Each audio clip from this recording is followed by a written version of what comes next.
ডাঁটা বড়ি রেসিপি।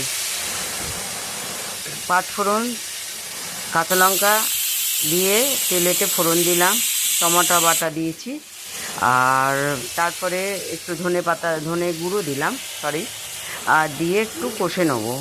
সুন্দর করে একটু কষে নিয়ে তারপরে একটু টক দই দেবো, নুন আর মিষ্টি, এটা নুন দিলাম, নুন আর মিষ্টি একটু দিয়ে, কারণ একটু মিষ্টি না দিলে সর্ষেতে না খুব বাজে খেতে লাগে, একটা তিতকুটে ভাব লাগে, তাই জন্য এক ছিটে চিনি দিতেই লাগে।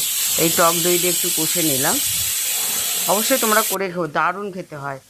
তারপরে একটু আলুটা সেদ্ধ করে নিয়েছিলাম, ডাঁটা বেগুন ভাজা করে নিয়েছি, এই সর্ষে বাটাটা দিয়ে একটু কষে নেবো।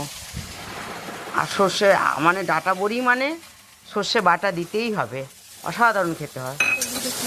হলুদ দিয়েছি, তারপরে নুন আর মিষ্টি সব কিছু দিয়ে কষে নিচ্ছি।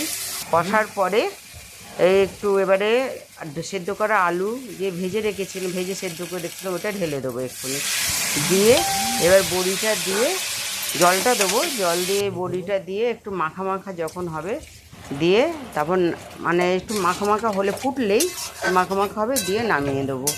খেতে আপনারা অবশ্যই করে খাবেন, দারুণ খেতে লাগে, মানে ঝাল ঝাল না হলে একটু ভালো, খুব একটু ঝাল লাগে, অসাধারণ খেতে হয়।